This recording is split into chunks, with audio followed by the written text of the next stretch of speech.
Live news, खबर तो पक्की है।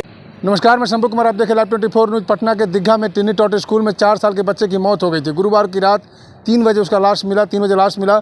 उस खबर का एक अपडेट ये आया है कि बीना झा जो स्कूल की प्रिंसिपल थी, और धनराज झा जो उसका पुत्र था, दोनों मिल करके उस बच्चे को मौत के घाट उतार दिया। मौत के घाट इसलिए उतारा कि जब आयुष जो था 4 साल का बच्चा, जो क्लास ख़त्म होने के बाद 12 या 1 बजे उसकी क्लास ख़त्म हो जाती थी, उसके बाद ये लोग 5 बजे तक रुकते थे ट्यूशन के लिए। इसी बीच में बच्चा घायल हो गया, गिर गया, स्लाइडर से गिर गया और उसके सर में चोट लग गई। सर में चोट लगने की वजह से उसके सर से बहुत सारा ब्लड निकल गया। ब्लड निकलने के बाद बीना झा जो प्रिंसिपल हैं वो डर गई और उसे लगा कि इसकी मौत हो जाएगी। वो अपने जान को बचाने के लिए, पुलिस गिरफ्त से बचने के लिए, कानून से बचने के लिए उसने क्या किया, जो ब्लीडिंग जहाँ पर हुई ब्लड को साफ़ कर दिया। माँ बेटा दोनों मिल करके, धनराज झा है जो बीना झा, अपने पुत्र को बुलाया, बेटा को बुलाया और ब्लड सारी स्थिति को बताया। ब्लड को साफ़ किया गया। ब्लड को साफ़ किया गया ताकि पुलिस को कुछ पता नहीं चले। ब्लड को साफ़ करने के बाद उस बच्चे को, जो जिस क्लास में बच्चा पढ़ता था, उसी क्लास में गटर में उसे फेंक दिया गया। गटर में फेंक दिया था।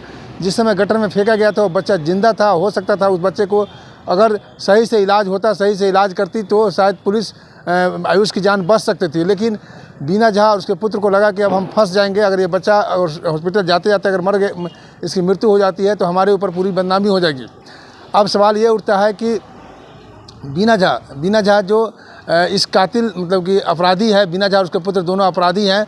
और गटर में डालने के बाद 3 बजे रात में जब उसके पूरे परिवार के लोग आए स्कूल को घेर लिया गया और गटर से बच्चे को जब खोजबीन किया गया तो बच्चे को निकाला गया और बच्चे को निकाल के पुलिस को दिया गया। तब तक पुलिस बीना झा और उसके पुत्र को गिरफ्तार कर लिया। गिरफ्तार करके जेल भेज दिया गया है, थाने के कस्टडी में जेल भेज दिया गया है। लेकिन अब सारी बात को बताते हैं कि आयुष की जो बहन है, आयुष की बहन ने साफ साफ बताया कि मैं अपने भाई को मैम के पास रख दिया था कि मैम मैं इसको यहीं पर रहने दीजिए। जब मैं इसे खोजने के लिए आया तो मैम बोली कि मैं बच्चे को नहीं जानता हूँ। पूरी कहानी ये है कि बीना झा जब बच्चे नहीं मिल रहे थे तो बीना झा जा करके स्कूल आयुष के पिताजी, आयुष के माता पिता, घर वाले को फ़ोन करके बताया कि आपका बच्चा मिल नहीं रहा है। जैसे ही ये बात कही तो सारे परिवार वहाँ पर आए और सीसीटीवी को खंगाला गया। सीसीटीवी, ये लोग देखिए, ये अपराध यहाँ तक बढ़ाने लगे। अपराधी सीसीटीवी कैमरा को खंगाला गया। सीसीटीवी कैमरा के तकरीबन 10 मिनट का फुटेज को डिलीट भी कर दिया गया इसी बीच में, ताकि कुछ पता नहीं चले। लेकिन 10 मिनट वीडियो डिलीट होने के बाद जब लाश वहाँ से मिल गई और पुलिस जब गिरफ्तार किया, पुलिस गिरफ्तार कर लिया, तो पुलिस गिरफ्तार करने के बाद जब उसे पूछताछ की गई तो सारे गुनाह को उसने कबूल कर लिया कि ऐसे ऐसे हुआ था। कुछ दिन पहले नहीं, जिस दिन आयुष स्कूल गया था मौत के दिन ही, उसी दिन उसके नया बुक खरीदा गया था और नया बुक खरीद करके वो गया था। वो आयुष स्कूल जाते वक्त अपने माँ को बोला था कि माँ तुम आज मुझे छोड़ने के लिए मत जाओ, आज दादी जाएगी छोड़ने के लिए। और दादी उसके स्कूल वैन तक उसको छोड़ी उसको, आयुष को, और आयुष जो है उस स्कूल में चल गया। अब सवाल ये उठता है कि कैसे विश्वास किया जाए किसी स्कूल पर। जो टिनी टॉट स्कूल है उसके आप बोर्ड पर जाएंगे तो वो एफिलिएशन CBSE से एफिलिएशन, उसके कई ब्रांच भी हैं, CBSE एफिलिएशन भी डाल रखा है। अब CBSE एफिलेटेड स्कूल का ये हाल है तो आप क्या कहेंगे। आयुष मात्र 4 साल का बच्चा, अपने बाप माँ का शायद 2 बेटा और 1 बेटी थी। माँ का बहुत बुरा हाल है, रो के बुरा हाल है।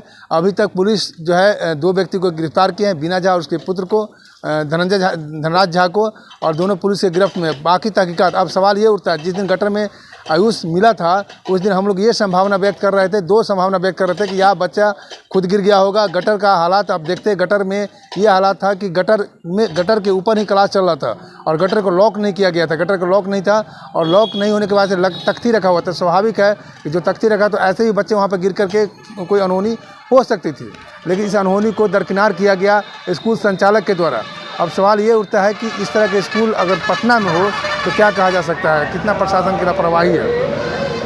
प्रशासन की लापरवाही इस बात को लेकर कि स्कूल का इन्वेस्टिगेशन हमेशा समय होते रहना चाहिए, उसका अपडेट लेते रहना चाहिए। लेकिन आयुष, हाँ, मैं ये चर्चा कर रहा था कि हो सकता था, अब जब ये प्रिंसिपल बोल रही है कि स्लाइडर से गिर गया था, लेकिन कभी कभी ऐसा भी होता है कि प्रिंसिपल कभी गुस्से में इस तरह से मार बैठते हैं, पीट पड़ते हैं विद्यार्थी को, तो उसको मतलब उसको मार बैठते हैं कि जिसकी मौत हो जाती है। वो या मारने में भी गिर गया होगा। अभी तक संभावना लगा रहा था कि गटर में वो गिर गया है, गिरने से मौत हो गई, लेकिन जब उसे गिरफ्तार किया गया, पूछताछ किया गया तो कहीं नहीं, वो स्लाइडर से गिर गया था, ब्लडिंग ज़्यादा होने लगा था। अब ये भी बात हो सकती है कि प्रिंसिपल या किसी टीचर से उसे ऐसा मारा गया हो कि वो खुद गिर गया, मारने की वजह से स्लाइडर पर गिर गया होगा और उसका सर फट गया होगा। तो ये संभावना से इनकार नहीं किया जा सकता। तो मैं आपको आयुष का अपडेट दिखाया। आयुष का मौत एक प्रिंसिपल के द्वारा, प्रिंसिपल के हाथों से आयुष की मौत हुई, जो जानबूझ करके उसके गटर में जिंदा रहते हुए उसे गटर में फेंक दिया गया। मैं शंभू कुमार सेल्फी कैमरा के साथ, पटना।